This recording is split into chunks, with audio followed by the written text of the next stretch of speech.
Well, it's a pleasure to give you an update about the Altar project in San Juan province in Argentina, especially what we've done in the last 2-3 years. Well, here we already know a disclaimer slide, probably lawyer's contribution to a exploration presentation, and probably should say rather than take care with forward-looking statements, take care with Swiss geologists. So I would like to give you first an introduction, general overview where the project is located for those which are not familiar with. Then we speak very shortly about the history of the project, mainly since Stillwater took over. I will refresh the resource update from 2014. We will speak about metallurgical studies we've done and some underground scenarios. Then we switch to the exploration highlights of the last 2 field seasons, and we'll speak about the recent discovery, namely La Esquina, the radioporphyry at Quebrada de la Mina, Chinchimoyo prospect with copper oxides and high silver mineralization, and last but not least, the recent completed Titan 24 MT survey, a deep geophysical survey we completed just in April. Here a map. You can see Altar is just about 27 kilometers north of Los Pelambres mine and the Pachón project. It's fully on Argentina side, 7 kilometers from the Chile-Argentinian border. Closest town on Chile side is Iapel, just about 65 kilometers west of the project. And the closest towns on Argentina side are Calingasta and Parreal. The project is accessed by 2 dirt roads. The one we use at the moment is the one which leads to Pachón, so we share the access. And from the northern Pachón camp, then a gravel road connects with the Altar project and the camp. The Altar is just about 185 kilometers west of the city of San Juan. Here an overview. On the left side, you see a Google Earth shot. For reference, Pelambres mine south of it, and blue outlined, you see the exploration concession and mining and exploration concessions Peregrine is controlling. Totally about 12,200 hectares, 12 mining concessions and 2 minor exploration concessions. The yellow dot there, not very good visible, but in the center there in the southern part reflects the Altar camp. You see it on the right side, big alluvial plain coming out from the Altar Creek running into the main Pantanosa Valley. 34 container camp, well equipped. So, and just in the north, the Colorado Hills there, you see at the northern part of Altar Central, the alteration area there. Here, close-up of the area, Iconos image. You can see Altar Central, which was the focus of early exploration. And from 2011 on, we focused more and more on Altar East. In 2012, we first drilled a porphyry at Altar North. And also in 2011-2012, Quebrada de la Mina, a satellite gold deposit. Brief history. As many of you may know, Peregrine Metals was bought in July 2011 from Stillwater Mining Company, and mainly for its Altar project in San Juan province. Stillwater management in those times back was very keen to advance the project and to diversify in copper. Between 2012 and 2013, we drilled over 38,000 meters in 90 drill holes and drill hole extensions, and we brought total meters drilled up to over 98,000 meters drilled to date. Some highlights from this drilling of the past years is, for example, drill hole ALD 176, a hole done at Altar East. It intercepted more than 900 meters of 0.52 copper and around 0.3 grams per ton gold, and had a higher intercept of around 500 meters of 0.7% copper with close to 0.4 grams per ton gold. We also were able to confirm the gold potential at the satellite deposit at Quebrada de la Mina, as hole QDM06 shows, with 184 meters of 1 gram per ton gold, surface close mineralization. So confirmed what we found in 2011 before Stillwater's time. Altar North was first drilled in 2012, and the first hole intercepted close to 100 meter of 0.9% copper and 0.2 grams per ton gold. In 2013, Stillwater Mining Company went through a major change. More than half of the board changed, and we got a new CEO. The focus changed again back to PGM production, so platinum group metals, mainly palladium and platinum, and Altar was declared as a non-core asset. Stillwater is evaluating strategic alternatives to realize value out of it, and obviously we continued exploration work, as you can see in the following slides. Here a brief refresher. That is the resource published in January 2014 on Stillwater's website. It was done by an independent consulting company out of Tucson, and it was based on a floating cone with, I think, copper assumption for 275 for a pound of copper. You see we were able to substantially increase the resource compared to 2011 published resources by old Peregrine Metals, and specifically for measured and indicated, the increase was 96% to 14.5 billion pounds. Total copper resources increased by 53% to close to 18 billion pounds, or 8.13 million metric tons. And gold resources increased over 162% to 6.3 million ounces. If we compare the project with all the major bigger projects out there in the world, we see Altar is kind of in the upper half of the very big deposits, copper deposits. This survey was done by Jefferies Research and is based on a contained copper equivalent resource. You see Altar is just above, I can't read it, just above Hakira, Westwall, and Toromocho and in resources, and just below Los Azules, Las Bambas, and Taca Taca. After completing the resource update, we did some metallurgical test work to see how is the behavior of the Altar ore. We generated two concentrates out of the coarse rejects from the drill core, and the outcome was very positive. Altar ore, overall, Altar Central, Altar East floats very well and generates concentrates of 27 to 28% copper. In order to de-risk further the project, we watched into alternatives in downstream concentrate processing technologies, basically for two reasons. A, to see if there is a promise for mitigation of smelter penalties. We know we have elevated arsenic contents in the concentrates.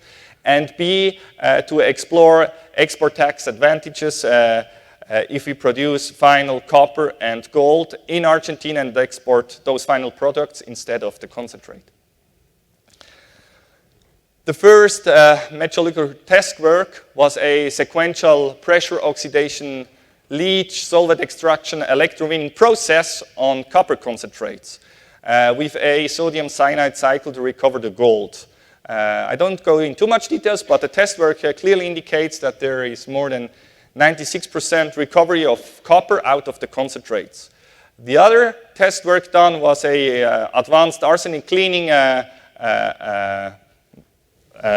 study on arsenic-bearing copper concentrates. Also, this test work showed that more than 90% arsenic can be removed from the original copper concentrate, and both methods basically show that there is a solution for the arsenic issue we detected. We then watched in some underground mining scenarios in order to further de-risk the project. As mentioned before, the reported resource was based on one big floating cone, so one big open pit over the entire project. And we did then some in-house modeling at Altar East, underground block cave scenario, which then suggested a conceptual economic viability. We watched also in a conceptual mine plan with an open pit at Altar Central paired with this underground operation at Altar East. And this mine plan showed positive margin and less operational risk than having one big open pit over the entire deposit. Assumptions were based on 70,000 tons per day ore processing, and these would produce around 100,000 tons copper per year. If we see this in a plan view, very simple and briefly, you see the open pit at Altar Central as it is much smaller, still significant, would mine about 420 million tons of ore, and waste would be around 460 million tons. So you see a close to 1-to-1 ore-waste ratio. At Altar East, it was assumed that we have a 300 diameter porphyry porphyry mineralization body with around 100 million tons to mine of 0.6% copper and 0.25 ppm gold. Access to this underground operation would be given by 2 declines. And as you can see in this slide, topography for this is very favorable, as Altar East is around 500 meters higher than Altar Central, so access would be just given by and added by coming from the main Altar Valley. Now switching over to the exploration highlights of the past years, the past 2 years actually. First of all, I think our most important point I like to point out here is it's fundamental that you touch ground. Classic prospecting work around known mineralized areas is still very important. So we continued obviously with property maintenance, baseline studies, etc. We had a kind of limited budget, so we did not do drilling. We identified 12 areas of interest, which we then did the follow-up work in the field. We did 2 talus finds campaigns, found a kind of nice moly anomaly, surface anomaly at QDM South in an area where we have a nice color anomaly. And we discovered La Esquina, a porphyry-style veining float with copper oxide mineralization. Here a close-up of one of those boulders. Around the boulders you see it has quartz veining in it with magnetite. Some copper oxide staining. Petrographic thin section showed it was potassically altered. And we also found chalcopyrite and bornite within the veins. It's to mention that this float material was found close to a major porphyry intrusion and is lying on a known structural and mineralizing trend. So we believe it's kind of a south extension of our neighbor property, the Puquenes stock, which was drilled many years back. The target then was again confirmed with geophysical work we've done this year. And it's to mention that this area is still untested, we believe. It clearly has a potential for a copper-gold mineralization at depth. The past field season, we continued with the baseline work. We hired a specialist, a geochemist, to analyze our master drill hole database. So we had more than 46,000 samples, and we never watched into the 30 elements of the ICP package. And I must say it was very important, it was urgent that we did it, because the outcome was very promising. We were able to see a lot of things, and we were able to use geochemistry, so 3D geochemistry, from the drill holes for a vectoring tool to hunt for new porphyry fingers, which might be at depth and not outcropping. For example, we were able to map the leach capping by a very high precision just based on geochemistry. We were able to separate the different porphyry intrusions based only on geochemistry. We then find also the radioporphyry, a small porphyry stock at QDM we speak about just in a minute. Chinchimoye prospect north of QDM, lying again in a nearly north-south mineralizing trend. And last but not least, we completed the Titan 24 MT survey over Altar East and Altar North, even with some challenging days when we had the snowfall mid of March. Here, for reference, where the lines were running, you see we crossed them. We very much on purpose light them over existing drilled area in order to calibrate the geophysical results. And in the north, the line goes through the QDM and Altar North area. You see I put in the radioporphyry and the Chinchimoye color anomaly, which is just north of QDM. The radioporphyry was discovered really again by float sampling. It turned out that the outcrop was on a very steep cliff. We were not able to walk it was dangerous, but float obviously came down. It had very nice quartz stockwork, and the porphyry texture looked very similar to the porphyries at Altar Central. We then discovered copper oxides in the surrounding and started to map where we could. And you see it has about 200 by 300-meter extension of those copper oxides showing, which we believe are associated to this porphyry stock. Now, it's to mention QDM was drilled before for their surface-closed gold mineralization within a dacite porphyry. This is another porphyry, and we believe that is evidence for the potential, for the copper potential at Quebrada de la Mina, also if we consider QDM South.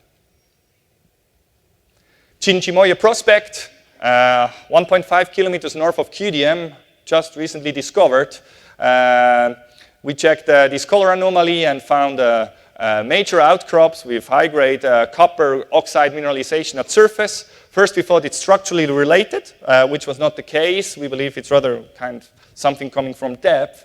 And typically, we had 2 to 8% copper in those grab samples. We also find then a float material of native copper with very high-grade silver mineralization around 300-400 meters away from this main color anomaly. Grades were up to 52% copper and over 1,700 grams per ton silver in these grab samples. Some had even more than 1% silver in it. Now you're asking why this bug here on this slide? Well, that's a Chinchimoyo chinche, for those which are not familiar with. This prehistoric insect does not fly. It's not poisonous. It does not run away. But what it can is to smell strong. And every geologist and assistant walking over this area had his own little experience with those bugs, so it was easy to find a good name for this prospect.